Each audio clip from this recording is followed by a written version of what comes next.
한 남편의 아내라. 그것은 하나의 비유적이고 예표적인 것으로서 성경은 자연계에 속한 남녀의 어떤 결혼, 결합 이런 것을 말을 하기 위해서 기록을 한 것이 아니고 본래 진리, 핵심은 아담의 후예들을 추수하기 위하여 그들을 도와줄 조력자가 필요하기 때문에 그래서 한 남편의 아내라.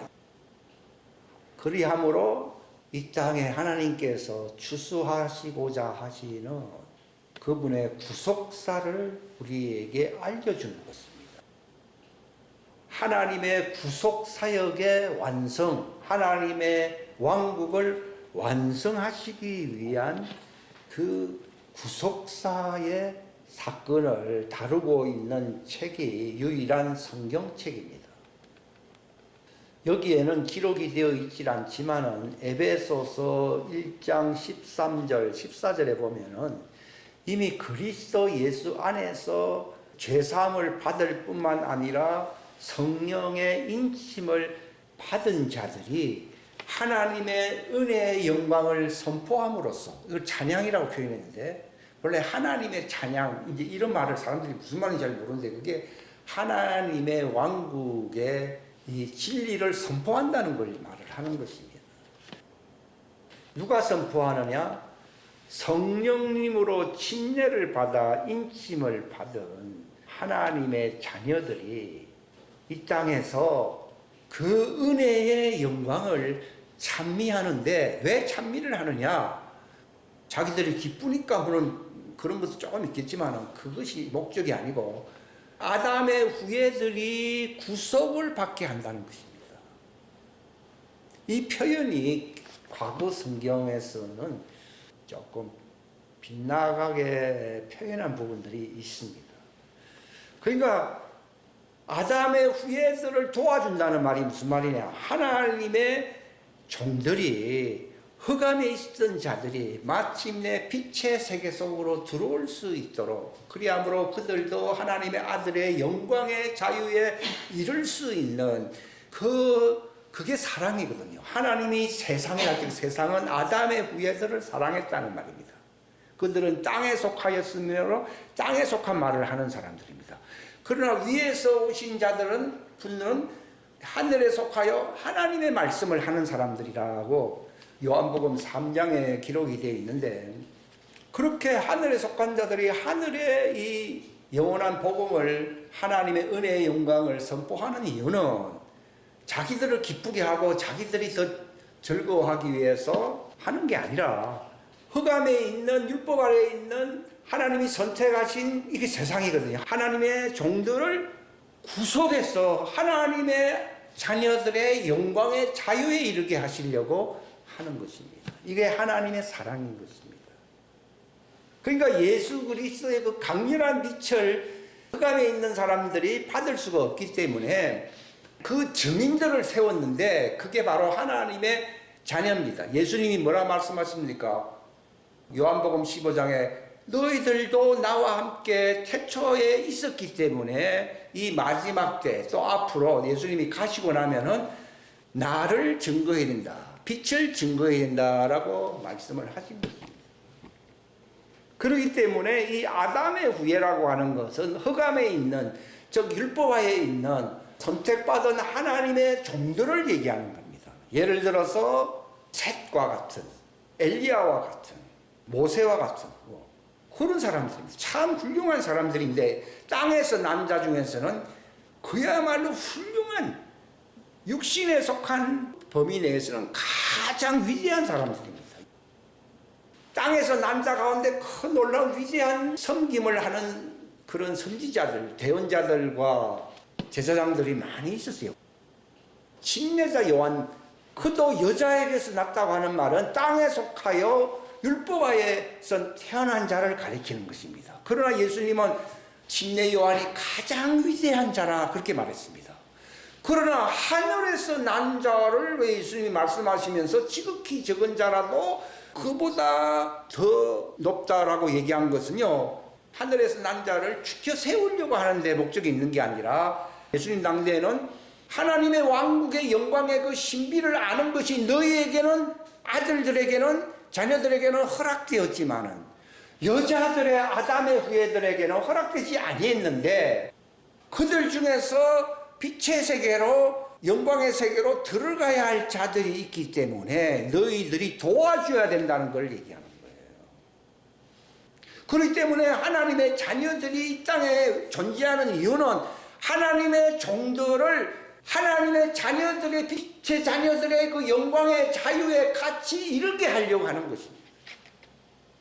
그 목적이 아니라고 하면은 하나님의 자녀들이 존재해야 할 이유가 없습니다. 예수님이 말씀하셨잖아요. 나는 섬김을 받으려고, 존경을 받으려고 온 게 아니라 그랬잖아요. 하나님이 세상을 이처럼 사랑한 것은 예수님이 섬김을 받고 영광스럽게 되려고 한 게 아니라 하나님이 아담의 후예, 이게 세상이거든요.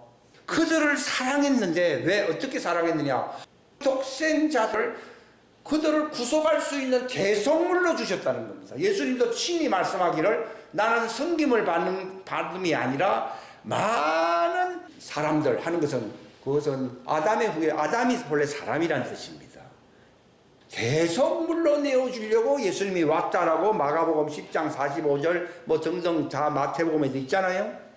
우리는 하나님이 세상을 사랑했다니까 그냥 뭐 세상 재미나게 산다, 그게 아니라 세상은 흑암 속에 있고, 세상은 하나님의 심판 안에 있고, 여기는 사단이 있고 저주가 있는 곳이지만은 바로 하나님께서 구원하기로 작정하신 게 있다는 것입니다.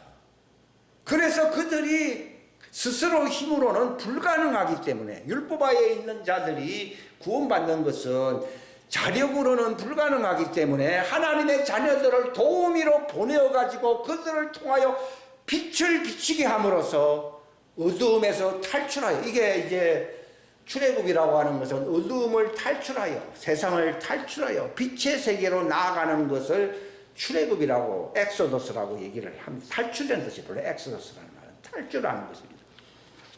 근데 거기에 모세를 하나 예표적으로 과거에 하나님이 쓰셨지만은, 그러나 어디까지나 그들은 광야에서 다 죽었다고 말했습니다. 이건 하나 예표적인 것이고, 목적이라고 하는 것은 하나님의 아들들의 영광의 자유의 부활을 얘기하는 것이에요. 그게 사랑의 본질입니다. 우리도 그 사랑을 위해서 선포하고 부활에 이를 수 있는, 새 예루살렘 성에 들어갈 수 있는 불멸체로 만들기 위하여 그들에게 그 목적에 이르라고 도우미로서의 역할을 하지 않는다고 하면은, 이것은 자기야 사랑이지 하나님의 사랑도 아니고 하나님의 뜻도 아닙니다. 이것은 그러니까 그 목적을 위해서 있는 것입니다. 지금 보십시오. 많은 사람들이 뭔가 빛을 보게 하고, 이제 젊음에 이슬이 있는 자들을 하나님을 섬기게 하려고 하나님께서 이끄시는 역사가 지금 눈에 보이잖아요. 하나님은 그걸 보라는 것입니다. 사람들은 다른 것으로, 세상적인 것으로 다 왜곡을 시키고 있지만 하나님께서 행하실 그 역사를 이 마지막 때에 어떤 사건을 통하여 한국을 기점으로 해서 새 벽두에, 이것도 새 벽두에 하나님이 보이시고 있는 것입니다. 이것은 무엇인가 하면은 바로 아담의 후예들을 하나님의 자녀들과 같은 영광의 자유, 이 하나님의 아들들이 영광의 자유의 부활체에 이르잖아요. 마찬가지로 성령 침례를 받아 인침받아 하나님의 은혜의 영광을 선포하는 자들, 영원한 복음을 전하는 자들이, 종들도 하나님의 아들들과 똑같은 그 몸의 영광의 불멸체가 될 수 있도록 하는 것이 이웃을 내 몸과 같이 사랑한다는 것입니다. 내 이웃을 내 몸과 같이 사랑하라는 해석이 그 해석이더라고. 그걸 위해서 혼의 금식을 하라는 것입니다. 그렇게 많이 하는 걸 가리켜서 한 문화 가지고서 두 문화를 남겼나이다, 다섯 문화를 남겼나이다, 일곱 문화를 남겼나이다, 그겁니다. 성숙한 하나님의 자녀들이 영원한 왕국의 그 자유의 복음을, 은혜의 영광을 찬미할 수 있는 역할이 되게 되면은 이사야 60장 말씀에 이 말씀이 이루어지는 자들, 그때가 온 것입니다. 이사야 60장 말씀이 성취될 날이 가까이 온 것입니다. 일어나라 빛을 발하라. 이게 은혜의 영광을 선포한다는 것입니다. 바울이 감옥에서 찬양했잖아요. 하니까 그 간수가 그 은혜의 영광 앞에서 복종해서 형제들아 내가 어찌해야 구원을 받겠느냐. 그게 빛을 발한 것입니다. 은혜의 영광의 생명수강이 그들은 여기 머리 끝까지 찬 사람들이기 때문에 그 감옥에 흐르기를 시작한 것입니다. 그래서 간수가 고백하고서 회개하고서 침례를 받았다고 하는 말은 물속에 들어갔다는 말이 아니라 은혜의 영광의 생명수 안에 잠김으로써 죄가 사함받게 된 것입니다. 바울은 스스로 힘을 할 수 없지만 자기에게 흘러내리고 있는 은혜의 영광의 강수로 말미암아 그들을 침례시킴으로 그들이 하나님의 아들의 영광의 불멸체에 이르게 한 그 사역을 했어야 안 했어요? 한 겁니다. 이것을 하라는 것입니다. 이거는 내가 스스로 할 수 있는 게 아닙니다. 내게서 머리 끝까지 찬 은혜의 생명수 강이 이제 쫙 온 세상에 펼쳐나가야 되는 것입니다. 이것은 성숙이라는 말은 충만하다는 뜻이거든요. 뭐가 충만하냐? 하나님의 은혜의 강수물이 에스겔 47장의 그 성전 동편에서 나오는 그 보좌에서 흘러나오는 그 생명수 강이 배에서 생수의 강이 흐른다고 예수님 말씀하셨잖아요. 그게 흘러나오는 자가 휴거될 신부들이라고 분명하게 말씀하시고 있습니다. 그 사역을 하는 사람은 반드시 휴거합니다. 그들을 위해서 어떤 일이 일어납니까? 어두움이 땅을 덮고 있고 짙은 어두움이 백성들을 덮고 있지만은 주님께서 일어나사 바로 네 위에 생명강수 빛을 발하는 사람들 위에 임하시고 그분의 영광이 내 위에 나타나리. 이 은혜의 영광을 찬미한다는 뜻입니다. 이게 바로 에베소 1장 14절 말씀을 응하고 있는 것입니다. 그래서 온 세상을 덮게 될 때에 대추수가 일어나고 세상 사람들이 그 영광 앞에서 복종하여 예물을 바치 안 바쳐요? 바친다는 것입니다. 그 세상의 부가 은혜의 생명의 영광을 강수를 흘러보내는 신부들에게 휴거될 하나님의 자녀들에게 준다는 것입니다. 하나님의 은혜와 하나님과 언약 관계에 있다는 말은 하나님의 생명 강수가 충만하여 그 빛을 발하지 아니하고서 마치 물이 이렇게 꽉 차게 되면 흘러 넘쳐야 되잖아요. 자꾸 보면은 흡수하는 게 아니라 흘러 넘치잖아요. 그런 것처럼 충만의 결과는 흘러가게 된다는 것입니다. 그 배에서 강이 흐르는 사람들입니다. 그들이 휴거한다고 주님이 분명하게 말씀을 하고 있습니다. 그들을 통해서 어떤 일이 일어나냐? 이방 사람들이 내 빛으로 나오며 세상에 제일 유력한 사람들이 많지 않습니까? 왕들이 내 솟아나는 광채, 막 생명수 강이 넘치듯이 솟아나는 광채로 이사야 60장 말씀이 이제 응할 날이 오고 있다는 것입니다. 이것이 준비되어 있는 사람들은 휴거합니다. 휴거할 준비를 하시기 바랍니다. 이걸 주는 사람들이거든요. 이 받는 사람들은 누굽니까? 용들입니다. 그래서 주는 자가 복이 돼서 받는 자가 복이 됐어요. 그래서 주는 자입니다. 그럼 받는 자는 별 볼일 없냐? 받아야 그들이 하나님의 자녀들의 영광의 불멸체가 된다는 것입니다. 그러니까 내 이웃을 내 몸과 같이 사랑하라는 말은 이걸 흘러넘치게 해서 하나님의 자녀들의 영광의 불멸체가 불멸의 몸이 되게 하면은 자기 이웃을 내 몸과 같이 사랑하는 것입니다. 이거 떡으로 되는 게 아니고 뭐 돈으로 된다는 말이 아닙니다. 베드로가 그랬잖아요. 나는 금과 은은 없지만도 내게 있는 것이 무엇이냐? 생명수 강이 흘러넘친다는 것입니다. 그러니까 베드로가 병이 없듯이 이 사람도 그냥 불구가 병이 낫게 된 것이고 그건 육체의 표정이고 하나님의 자녀들과 같은 영광의 불멸체가 되게 만드는 것이 복음 전파요. 이게 오리지널 초대교회가 전했던 복음입니다. 그들은 증거했지만도 자기들의 힘으로 한 게 아니라 하나님의 생명강수가 흘러가게 한 것입니다. 이게 로마를 덮쳐버린 것입니다. 사람을 낚아야 안 낚아요. 사람을 완전히 매료당한다 이 말입니다. 어느 정도로요? 왕들이 내 솟아치는 광채로 나아간다는 것입니다. 간수가 바울에게 나아갔잖아요. 형제들아 어찌하여 내가 구원을 받겠느냐 하고 나아갔잖아요. 우리가 초청을 하는 게 아니라 그들이 나올 정도로 그 광채와 그 영광의 강수가 풍성하게 넘쳐야 되는 이 계절로 다가가고 있는 것입니다. 그걸 준비하고 있습니까? 그러니까 여기 보게 되면은 4절 보면 내 눈을 들어 사방을 보라. 그들이 다 함께 모여 내게로 오고 있느니라.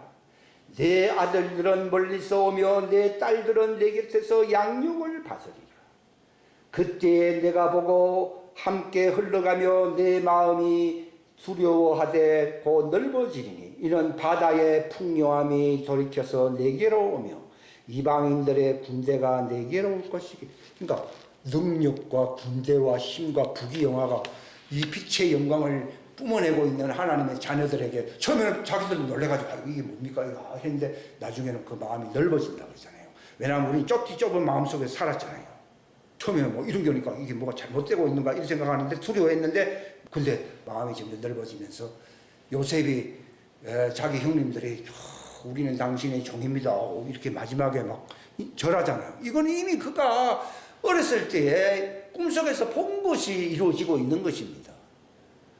과거의 꿈속에서 본 거 환상으로 알게 한 것을 말을 하는 것이지만 이제 이것이 요셉의 나이가 30세가 30 몇 세니까 될 때에 자기 형님들이 왔잖아요. 구속받으려고 이제 왔지 않습니까? 그런 일들이 이제 나타난다는 것입니다. 그걸 준비하라고 하는 말씀입니다. 무엇을 먹을까 마실까 내가 어떻게 행복하게 살 것인가 이런 거 염려할 때는 이미 지나갔습니다. 기회도 이제 없습니다. 여기 처음에는 내 마음이 두려워하지만은 곧 넓어지게 된다는 것입니다. 즉 너그러워지게 된다는 것입니다. 이는 바다의 풍요함이 내게로 오며 이방인들의 군대가 너를 지켜주려고 다 온다는 것입니다. 수많은 낙타와 미디안과 에바의 단봉 낙타들이 너를 덮으며 이건 과거에 이제 하나의 부를 표시하는 것이고 그들이 다 세바에서 오리라. 그들이 금과 향을 가져다가 주의 찬양을 전하리. 주의 찬양은 은혜의 영광을 찬미하게 된다는 것입니다. 이 말씀이 이제 이루어지는데 어떤 자세를 갖춰야 되냐 이사야 또 생각이 나서 이사야 58장에 보게 되면은 금식하라는 것입니다. 58장에 이제 이것을 어떻게 준비할 수 있냐를 구체적으로 표현하고 있는데요. 60장 말씀이 이루어지기 위해서는 58장을 반드시 우리가 알아야 됩니다.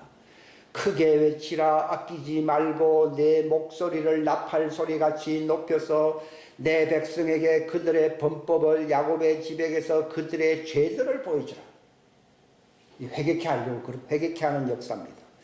그럼에도 그들은 마치 의를 행하며 자기 하나님의 규례를 저버리지 아니한 민족과도 같이 날마다 나를 찾아서 내 길들 알기를 즐거워하나니 그들이 정의와 규례를 내게 구하며 하나님께 가까이 오는 것을 즐거워하는다. 그 말 듣고서 마음이 막 시험 들어가 떠나는 게 아니라 우리가 사무엘서 하면서 그들의 기쁨으로 막 하나님 앞에 회개하는 것을 기쁨으로 이기면서 하나님의 법을 지키려고 나아온다는 것입니다.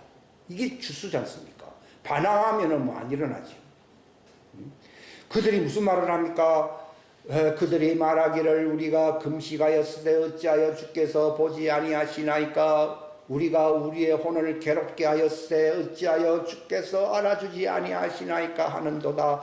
보라 너희의 금식하는 날에 너희가 쾌락을 찾으며 너희를 위하여 모든 수고를 강요하는도다.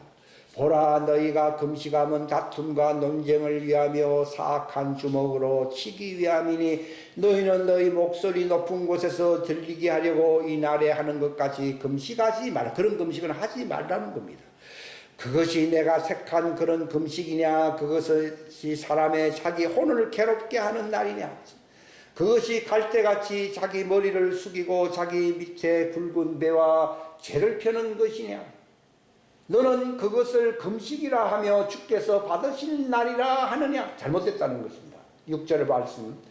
내가 택한 금식은 이것이 아니냐? 고 사악함의 결박을 풀어 죄와 사망의 법에서 그들을 해방시키고 그들에게 자유와 진정한 그 영광을 선포한다는 것입니다. 이게 복음입니다. 그게 혼의 금식이라는 겁니다. 사악함의 결박을 풀어주고 무거운 짐을 벗겨주며 학대당한 자들을 놓아주어 자유로이 가게 함으로 너희가 모든 멍에를 꺾는 것이 아니냐.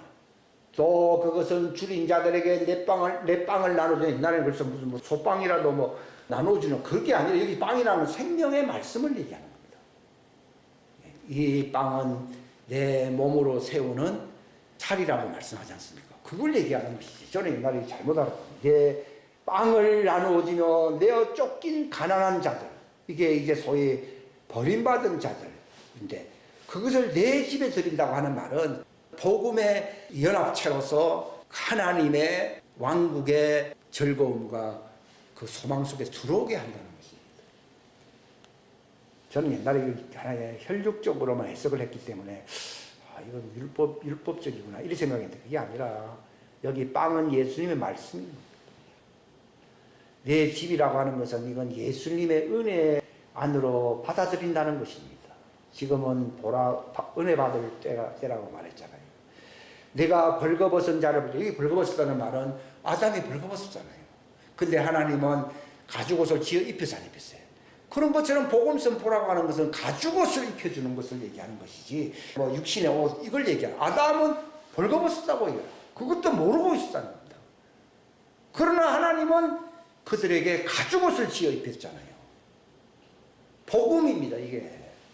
하나님의 독생자를 주심으로 사랑하셨으니, 독생자를 주셨다는 말은 가죽옷을 지어 입혔다는 걸 얘기하는 것입니다. 그렇게 하게 될 때에 내 빛이 새벽같이 터져나오고 내 건강이 신속히 솟구치, 이게 하나님의 자녀들에게 이런 막 빛과 건강과 막 의가 내 앞에서 나가고 주의 영광이 나가, 빛, 건강, 하나님의 의, 하나님의 영광이 막 나타난다는 것입니다. 그렇게 하게 될 때, 그 복음을 전한다는 거예요. 그러니까 가죽옷을 지어 입힐 수 있는 자들, 하나님의 은혜의 영광 속에 그들이 들어감으로써 부활체가 되게 하는 자들, 이게 추수의 역사입니다. 여호와의 영광이 그들 위에 임하여 있다는 증거인 것입니다. 그들이 신부입니다. 그들은 땅에 속한 자들이 아니기 때문에 주님의 몸으로 연합되기 위해서 휴거해야 되는 것입니다.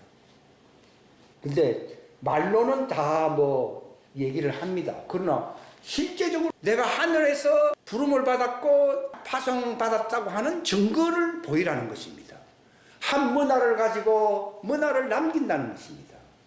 자기 이웃들도 그 영광의 불멸체에 들어가게 하는 것, 이것이 문화를 남긴다는 것입니다.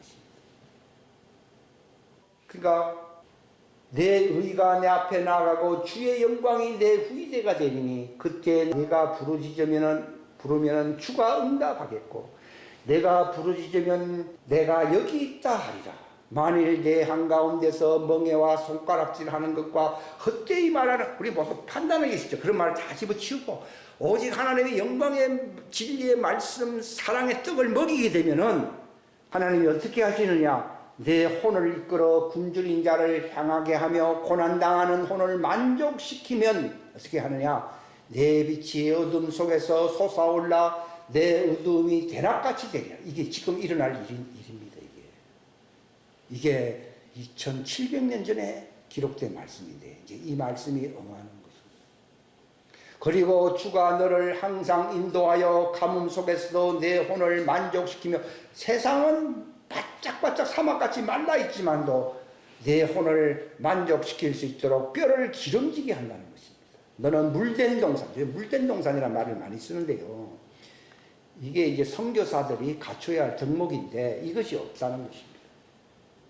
뼈가 기름지고 물된 동산같이 물이 끊어지지 아니하는 물샘 같으리라.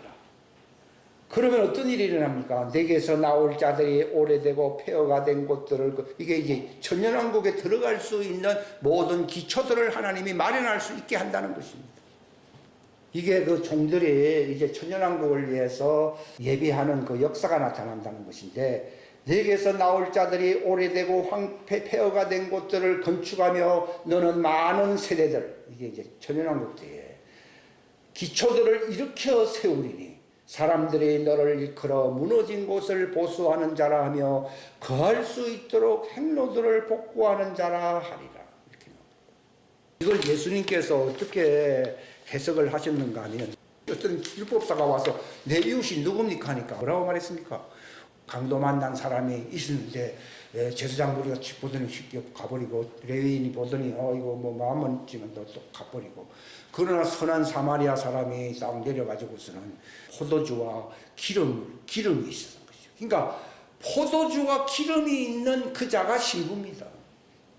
신부들만이 도우미가 돼야 안 돼요.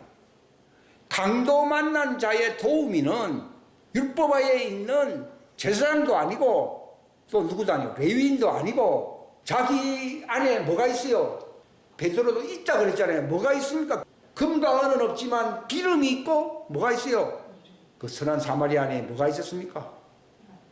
기름과 포도주, 예수님의 생명수, 그리고 예수님의 죄와 상관없이 부활의 불멸체가 되게 하는 영생의 말씀, 기름. 그들의 죄를 완전히 씻어주고 치료해 줄 수 있는 포도주와 그들을 불멸체로 완전한 자로 세울 수 있는 무엇을 주었다고요? 기름. 그 옛날에 보면 기름은 하나님의 것이니 기름을 태워서 하나님께 화제로 드리라고 그랬잖아요. 이거는 우리 것이 아니고 하나님 거라는 얘기예요. 기름은. 기름과 포도주가 있어요. 그러니까 나에게 금과 은은 없지만은 기름과 포도주, 이게 예수 이름이잖아요. 이것을 나눠주는 자. 그리고 그들이 이제 양육을 3년 이상 받아야 되잖아요.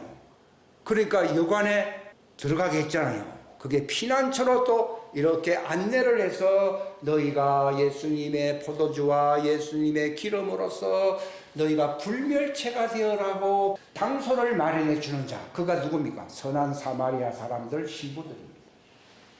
그 세 가지를 죄의 문제, 저주의 문제 이런 걸 싹 해결해주고 덮어주고 생명수, 또 기름은 죄와 상관없는 부활에 이르게 하는 양식이잖아요. 그것을 주고 그걸 양육을 받아야 되거든요. 그러니까 피난처는 여관이거든요. 그래서 돈을 또 주는 거죠. 그 말은 그들을 안내해 가지고서 하나님의 은혜를 받게 한다는 것입니다. 이 일을 하는 사람, 그가 바로 아담의 후에 율법하에서 마귀에게 강도 만난 이웃의 도우미가 된다는 것입니다. 그냥 죽어 나오면은 또 어떻게 하겠는데, 내가 올 때까지라 그랬거든요. 근데 예수님이 지상 재림할 때까지입니다. 있어야 할 거처가 있어야 된다는 것입니다. 3년 그 이상 양육받을 장소를, 피난처를 제공해 주는 것입니다. 그가 누굽니까? 내 이웃을 내 몸과 같이 사랑하는 사람들인 것입니다. 이 정확한 해석이 나와버린 것입니다. 그 전까지는요, 하나 예표적인 해석입니다. 그렇게 하는 사람들은 하나님께서 그들을 도울 수 있도록 재물을 이방인들 통해서 준다고 말씀하고 있잖아요. 이게 놀라운 얘기죠. 그래서 창조물, 이게 아담의 후예들을 얘기하는 것입니다. 창조물이 간절히 기대하며 기다리는 바는 도우미인 하나님의 아들들이 나타나는 것이라. 아담의 후예들이 헛된 것에 복종하게 된 것은 자진해서 된 것이 아니요 소망 중에 바로 그것을 복종하게 하신 분으로 인한 것이니, 이는 창조물 즉 아담의 후예도 자신의 썩음의 속박에서 해방되어 하나님의 자녀들의 영광스러운 자유에 이를 것이기 때문이니라. 그렇게 될 때 갈라디아 4장 27절에 기록된 바 수태하지 못한 자여 너는 기뻐할지어다, 상고를 치르지 못하는 자여 너는 소리치고 외칠지어다. 이제 종들에게 소망의 때가 온다는 것입니다. 황폐한 자가, 이게 종들이 율법하에서 결국 사망으로 떨어질 수밖에 없는 소망 없는 황폐한 자였지만도, 아이를 준다고 하는 말은 많은 자들이 흰 옷을 입고 그 시온소를 향하여 나아가게 된다는 것을 말을 하는 것입니다. 이 표현들이 참 비유적이기 때문에 하나님은 때가 이르기 전에 이것을 숨기시더라고요. 숨기는 것이 하나님의 능력이라고 나오죠. 하나님의 지혜라고 하지 않습니까? 그죠? 때가 되기 전에는 이 말씀이 안 이루어지기 때문에 숨기고 있습니다. 하나님. 근데 이제 지금은 저도 뭐 이런 게 뭐 관심 없었는데요. 그냥 다 풀어내버린다. 이제는 내가 알고 싶어서 아는 게 아니라, 이게 이 말이네. 이 말이라는 말은요, 그때가 가까이 와서 알았어요.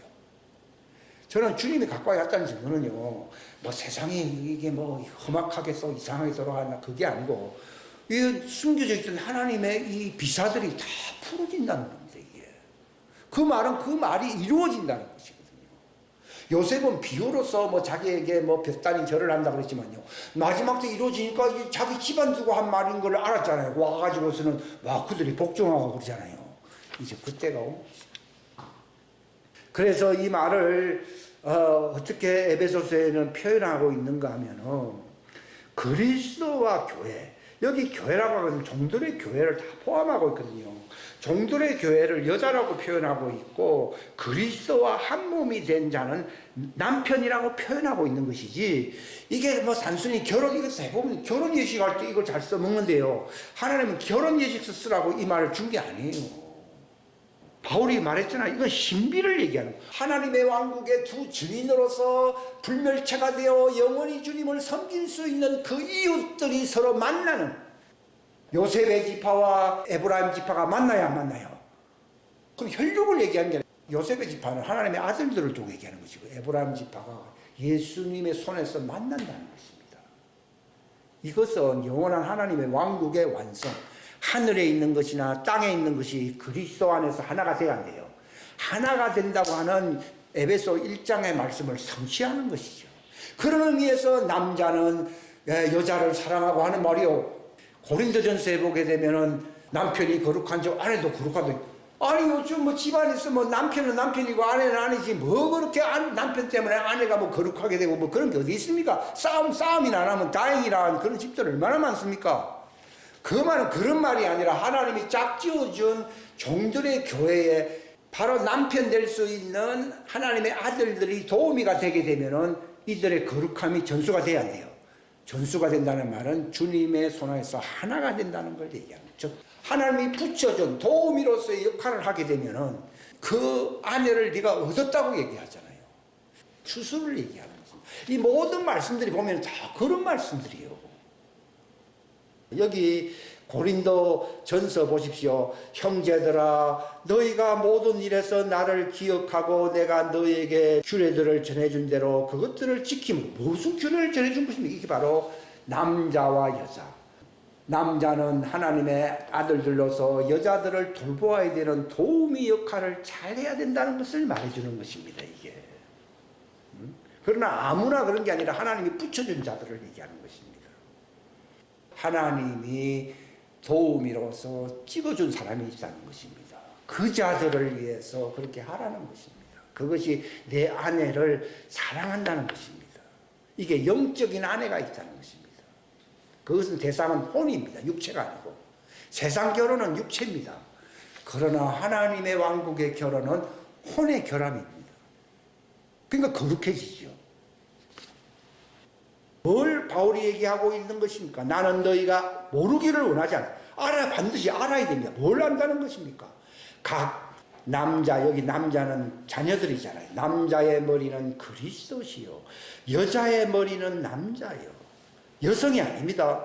그리스도의 머리는 하나님이시다. 이건 하나님까지 올라가는 어떤 체제를 얘기하는 것이지, 남성, 여성 얘기를 하고 있는 게 아니라는 것입니다. 이 말씀을 잘못 이해하고, 하나님의 왕국의 결혼은요, 우리를 신부라 부르자는 것은 이게 뭐 남성 여성의 결혼이 아니잖아요. 이것은 주님의 거룩한 몸을 이루는, 주님의 몸에 참여하는 의식이 하늘에서 일어난다는 걸 얘기하잖아요. 그 일을 우리가 이 땅에서 해야 된다는 것을 얘기하는. 그러나 아무나 할 수 있는 게 아니라 하나님이 도우미로 붙여준 사람들.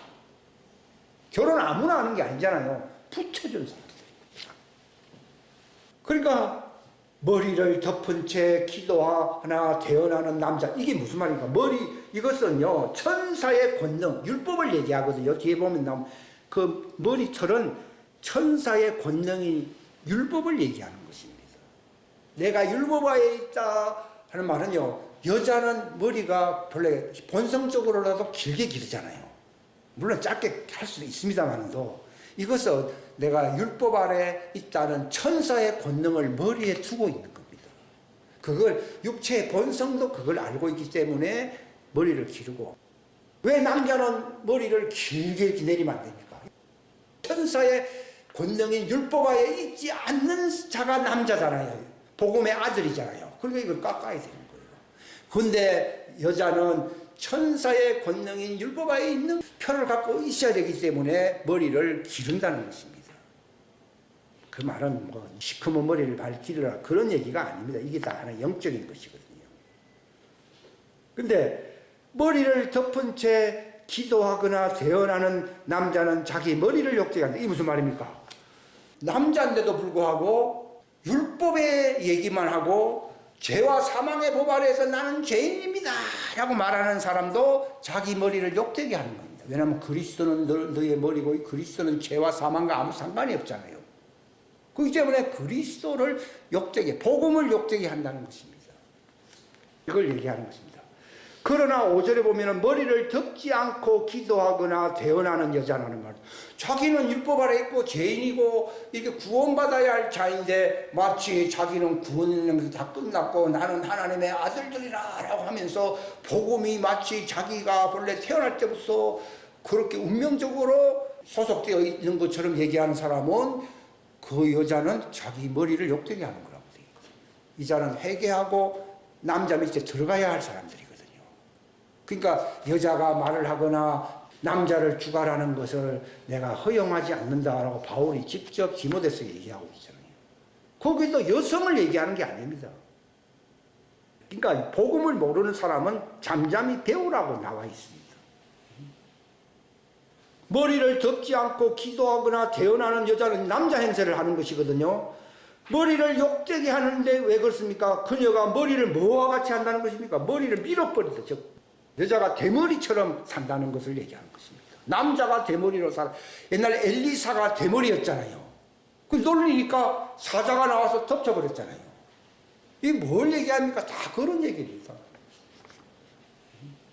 6절에 만일 여자가 머리를 덮지 않거든. 이 말은 무슨 말인가? 자기가 여자인 줄 알았는데 가만 생각해보니까 남자다 말이에요. 그러면 머리를 깎아야 돼요? 깎아야 돼요? 깎아야 돼요. 그 말입니다. 우리가 처음에는 몰라가지고 뭐 아이고 막 율법적으로 이렇게 살았는데 가만 복음을 듣다 보니까 아 내가 하나님의 자녀구나 하는 걸 아는 사람은 율법에서 벗어나야 되기 때문에 머리를 깎아라. 그 말이지 이발 쏘가고 미용 쏘가라는 그 얘기가 아니라 이 말이에요. 또 여자가 머리를 덮지 않거든. 이 말은 무슨 말인가? 여자가 아들 같으면 깎아야 된다는 거. 만일 깎거나 미는 것이 여자에게 수치가 된다는 말은 이거 내가 복음 아래 있는 게 아니라 내가 율법 아래에서 내가 구원받아야 할 존재구나 하는 사람은 머리를 밀면 안 되고 덮어라 했어요, 안 덮어라 했어요? 덮을지니라 얘기하는 거예요. 남자는 하나님의 형상이요 영광인즉 참으로 자기 머리를 덮지 않는 것이 마땅하거니와. 왜냐하면 그리스도를 나타내야 되기 때문에. 머리를 덮는다는 것은 율법을 나타내는 겁니다. 모세를 나타내는 거거든요. 남자가 여자에게서 나지 아니하고 여자가 얘가 남자에게서 났다는 말은요. 아담을 먼저 지은 이유는 그 말입니다. 여자는 아담이거든요. 아담은 남자에게서 났다는 말은 하나님이 남자잖아요. 그리스도가 남자잖아요. 하나님이 아담을 만들어서 안 만들었어요. 만드는 것입니다. 그분이 여자로 이 땅에 오시기 위해서 여자를 만든 것입니다. 그래야지 율법하에 있는 자들을 구속을 할 수가 있거든요. 그러니까 하나님은 아담 여자를 만들었느냐? 그들을 위해서 만든 게 아니라 그리스도를 위해서 만들었다 이 말입니다. 그리스도가 여자의 씨로 오시기 위한 거예요. 그래서 율법하에 있는 여자들을 구속해 준다는 것입니다. 했는데 그리스도가 구속해 주는 말씀을 듣다 보니까 성령님이 임하시거든요. 그러면 내가 여자로 끝나는 게 아니라 여자에게서 어디로 가야 된다는 것입니까? 남자로 가야 되기 때문에 머리를 깎는 겁니다. 바울이 이걸 알았을 때 갱그라의 지방에서 머리를 깎았어 안 깎았어요? 깎았습니다. 왜 깎았습니까? 자기 정체성을 알았기 때문에. 그래서 고린도전서를 그때 쓰기 시작한 거예요. 있는데, 사도행전인데. 우리가 이런 말씀을 나누는 것도요, 바울이 갱거라 지방에서야 그가 머리를 깎았다고 하는 그 계시를 지금 우리가 받고 있는 겁니다. 그래서 이 말씀을 고린도서에 기록을 하고 있는 겁니다. 저는 옛날에는요, 야, 그 당시에도 미용실이 있었는가? 나 참 이상하게 생각했어요. 그리고 바울은 또 천막을 짓는 사람과 동업했다는 말이 있잖아요. 장막 짓는 일이라는 말은요, 여자들이 종들이 본래는 장막 옆에 있었어 안 있었어요? 모세가 한 일이 여러 가지가 있는데 하나님을 만나고 그들을 인도할 때에 했던 중요한 일이 하나님의 장막을 짓는 일이에요. 그리고 그들에게 왜 그걸 열심히 짓게 만들고 그것을 들어가 보지도 못하고 제사장들만 들어갔지 보게 했습니까? 장차 그들이 들어가야 안 들어가요. 장차 들어가고 들어가기 전에 너희들이 열심히 소망을 가지고 보고 있으라는 것을 얘기한 거야. 이것도 놀라운 일이거든. 근데 갑자기 신약 성경으로 오니까 베드로가 바울이 뭐라 얘기합니까? 너희는 하나님의 성전이다. 이거는 모세의 후예들입니까? 아담의 후예들입니까? 모세도 아니고 아담도 아니고 하나님의 자녀들입니다. 그러니까 하나님의 자녀들 보고는 왜 장막을 짓거나 해서 옆에서 구경 안 시켰습니까? 내 몸이 뭐라 했습니까? 하나님의 성전이다. 신부는 하나님의 성전입니다. 하나님의 장막입니다. 우리 속에 뭐가 거합니까? 성령이신 하나님이 거합니다. 그러나 종들은 성령이신 하나님이 그들에게 거할 수가 없습니다. 그들은 성령과 신부가 말씀하기를 이 장막 속으로 새 예루살렘 성으로 들어오라고 했어요, 안 했어요? 들어오라고 하는 겁니다. 먼저 그들이 들어가고 난 뒤에 들어오라고. 이 놀라운 사건입니다. 그러니까 바울이 바로 종들이 하나님의 장막, 새 예루살렘 성 장막에 들어가게 하려고 그들을 인도하는 사역을 하고 있다는 말을 장막 짓는 사역을 하고 있다는 것입니다. 자기가 그리스도의 신부라고 하는 정체성을 알고 나니까 갱거라 지방에서 금식하면서 머리 깎아서 갔어요. 회개하면서 머리 깎아버린 거예요. 거기서 머리 깎았다는 말은 진짜 머리 깎았다는 말이 아니라 장막 짓는 작업을 하는 하나님의 사도라는 것을, 자기 직업이라는 것을 알았다는 것입니다. 그게 누구를 사랑한 겁니까? 세상 사람들, 하나님의 종들을 사랑한 것입니다. 왜냐하면 그들을 거기로 인도를 해야 되기 때문에 사랑한 것입니다. 자, 이제 또 창세기로 이제 본론으로 들어가게 되면은 아담이 지음받았습니다. 그러나 공고했다고 말했습니다. 아담이 독처한다. 그 말 속에 보면은 고독하다는 뜻이 들어가 있거든요. 그래서 하나님이 그에게 도우미를 만들어야 되겠다 그래가지고 아담이 잠든 사이에 갈비뼈에서 여자를 만들었다고 되어 있습니다. 근데 그 말이 그냥 아담이 참 외롭지 않게 살았겠구나 그런 뜻이 아니라 그가 근본적으로 고립되고 독처하게 된 이유가 어디 있습니까? 자기의 본질이 어둠이기 때문에 광명의 에덴 속에서 익숙하게 살기가 굉장히 힘들었다는 것을 얘기한 것이고, 그래서 하나님이 도우미를 줬다는 것은 그로 하여금 영광의 새 에덴 새 예루살렘 성에 들어갈 수 있도록 안내하는 여자를 만들었다는 것입니다. 그 여자가 알고 보니까 아담은 남성이었는데 여자였고, 그 뼈에서 만들어진 그 여자는 여성같이 나왔는데 남자에서 남자 아니었어요. 남자인 것이에요. 이걸 가르치는 거예요. 그 말은 남성처럼 태어났지만 실제로는 여자였습니다. 왜냐하면 어두움 안에 율법 안에 있어야 했어요. 있었기 때문에 그가 자기 죄를 깨닫게 하려고 하나님이 여자를 만들고서는, 여자는 본래 선악을 알게 하는 나무 실과를 먹지 말라 이런 얘기하고 상관이, 저기 하나님의 자녀들은 율법에 대해서 뭐 지키나 안 지키나 그런 것에 대해서 제재가 없어요. 그러니까 이제 뱀이 와가지고서는 이자도 아담과 같은 율법 안에 있는 자인 줄 알고 이렇게 속였지만은 실제로는 그는 여자가 아니고 남자였거든요. 그러니까 하나님이 그것에 대해서 명령을 준 게 아니란 말입니다. 그래서 자기는 자유롭게 뭐 고의적으로 한 게 아니라 자기 남편에게 이걸 줬단 말입니다. 남자가 스스로 율법에서 벗어날 수가 없어요. 그러나 복음을 통해서 율법을 줌으로써 복음으로 갈 수 있는 길을 열어놓았다는 것을 얘기하는 겁니다. 그래서 그 여자가 도우미가 되었다는 것입니다. 이건 굉장히 깊은 뜻입니다. 성경에서 가장 이해하기 힘든 귀절이 바로 창세기 2장 후반부의 말인데, 이것은 내골수로 보면 안 되고요. 이 전체적으로 보면 이게 이 말이네.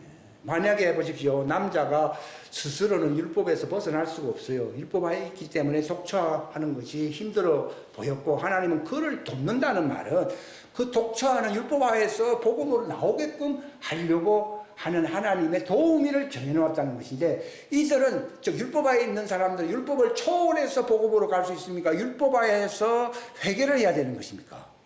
율법화에서 해결을 해야 되기 때문에 율법을 적용시켜야 되거든요. 그러니까 이 여자를 통해서 율법의 선악과를 먹게 만들어버린 겁니다. 먹음으로써 뭘 깨달았습니까? 자기가 벌거벗은 죄인임을 알게 한 겁니다. 율법을 여자를 통해서, 여자는 복음 전파자거든요. 통해서 먹게 함으로써, 처음에 우리 복음 전할 때 베드로가 말했습니다. 너희들은 복음의 자녀들이다 이렇게 말했습니까? 각각 회개하여 죄사함 받으라고 했습니까? 바로 그겁니다. 율법 선악을 알게 한 나무를 먹였어요, 안 먹였어요? 먹임으로써. 벌거벗은 존재로서 나는 하나님의 집에, 어떤 사람이 하나님의 집에 들어가려고 그러는데 딱 보니까 벌거벗고 있거든요. 자네 왜 벌거벗고 벌새로 들어오려고 하느냐, 그렇게 얘기하고. 바로 선악을 알게 한 나무 실과를 여자야 율법에 있는 자가 본질이 아니기 때문에 하나님이 그렇게 말씀을 준 게 아니거든요. 근데 자기도 먹고, 자기도 남자 여자 이런 걸 잘 모르고 있기 때문에 자기가 똑같은 존재인 줄 알고 준 거예요. 그런데 그걸 먹고 나니까 율법화에서 벌거벗은 자 죄인이고 회개할 존재임을 하고. 그러니까 네가 땀이 흘려야 식물을 얻는다는 말은 네가 정말 회개해야만이 복음의 잎으로서 새 예루살렘 성에 들어간다는 걸 얘기하는 거예요. 굉장히 깊은 겁니다.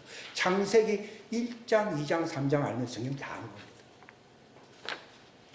이것을 설명하려고 아까 에베소서, 고린도서, 로마인서 하면서 막 기록되어 있는 거예요. 이미 하나님은 그 일이 성취되기 전에 다 까발려서 싹 까발리는 것이 하나님의 능력이에요. 이게. 이사야서에 보게 되면 하나님은 태초부터 마지막 때일까지 전부 시작부터 다 알린다고 그랬잖아요. 창세기 1, 2, 3장을 통해서 처음부터 마지막까지 모든 일을 다 하나님 알려주는 것이거든요. 그만큼 하나님은 말에 책임을 지실 수 있고 능력이 있다는 걸 얘기합니다. 사람들은 말에 책임을 못 집니다. 이게 복음의 위력입니다. 창세기 2장 여기 기록된 말씀들이 다 그것과 상관이 있습니다. 물론 그들의 실수를 통해서도 하나님이 그 복음의 진리를 말씀하려고 하는 것이기 때문에 하나님이 왜 이랬는데 이랬다니, 그게 아니라 하나님 전체를 알고 있기 때문에 그 여자를 통해서 그렇게 했고, 그래서 그들은 에덴 동산에 왜 쫓겨나게 했습니까? 바로 율법하에서 죄인임을 안 사람들은 완전한 빛의 새 에덴 속에 들어와서 행복하게 살 수 있는 실력, 능력이 없습니다. 그래서 그들이 육체 안으로 다시 돌아와가지고서 육체 안에서 변화가 일어나야 돼, 안 일어나요? 일어나게 해야 되는 겁니다. 그러니까 예수님도 그 일을 위해서 그분도 영문 밖에서 하는 말이 육체 안으로 오셨다는 걸 얘기하거든요. 오셔서 예수님도 육체 안에서 고난받음으로 내 살을 먹어라, 피 마시라 하면서 이제 그들이 새 에덴, 옛날 에덴은 잃어버렸지만 새 에덴인 새 예루살렘 성에 당당하게 남자들과 같이 들어올 수 있는 흰옷을 입고, 그들은 벌거벗었는데 흰옷을 입고 들어올 수 있는 자격을 주시려고 예수님이 생명나무의 길을 지켜서 안 지켰어요. 초림과 재림이 이루어질 때까지 지키고 있는 겁니다. 그 일이 일어나야만이 너희가 율법에서부터 해방되어서 하나님의 아들의 영광의 자유의 새 예루살렘 성에 당당하게 들어올 수 있는 자격을 너희들에게 주겠다. 이걸 알고 있는 남자들은 도우미로 너희에게 붙여주겠다고 하는 것입니다. 이게 복음의 증인들을 얘기하는 것입니다. 이 말씀이 이루어지게 하는 것입니다. 그러니까 하나님은 새 일을 창조했는데 한 여자가 한 남자를 붙들어야 안 붙들어요. 더우면서 우리에게 당신을 통하여 우리가 수치를 가리우라. 수치를 가리우라 무슨 말입니까? 흰옷을 입게 하라는 것입니다. 내 이웃을 내 몸까지 사랑하는 길은 남자 도우미를 통해서 뭘 입어야 된다고요? 흰옷을 입고서 새 예루살렘 성에 들어가게 하는 것이 하나님의 사랑이고 바로 이것이 이웃을 내 몸과 같이 사랑한 것입니다. 왜냐하면 남자만 들어가 있으면 안 되잖아요. 같이 들어가 있는 것입니다. 기도하겠습니다. 하나님 아버지 감사합니다. 귀한 시간 허락해 주심을 감사합니다. 비유로 잘못 표현한 것이 있으면 기억에서 지워지게 하시고 더 정확하고 더 완벽한 하나님의 진리와 생명의 말씀으로 우리의 마음을 각인시켜 주시기를 간절히 바랍니다. 진리의 성령님께서 오셔서 모든 충만한 진리 가운데로 인도하심으로 참으로 하나님께서 이루실 개역사에 참여할 수 있는 도움이 줄 수 있는 자와 또 받는 자들이 될 수 있도록 축복하여 주옵소서. 그리함으로 그 여자들의 오른편에 있는 남자들의 얼굴을 바라본다고 말했습니다. 요셉의 형들이 요셉을 바라본 것처럼 하나님의 왕국에서 그 모든 수수께끼가 다 해결됨으로 그들의 얼굴에서 눈물이 지워지고 기뻐하고 소망 속에서 즐거워하게 될 것입니다. 세상에서 가졌던 열등감과 그러한 고통이 그림자가 다 사라지고 그들의 안면에 기쁨과 정말 소망의 영광이 비춰지게 될 것입니다. 하나님은 이 일을 위하여 부르셨고 이 마지막 때에 기필코 이루실 것입니다. 하나님 눈에 보이는 상황이 아니라 그리스도께서 이 땅에서 행하실 그 대역사를 볼 수 있는 영적인 안목을 우리에게 허락하여 주옵소서. 함께하여 주시기를 바라옵고 우리 주 예수 그리스도의 이름 받들어 간절히 기도하옵나이다. 아멘.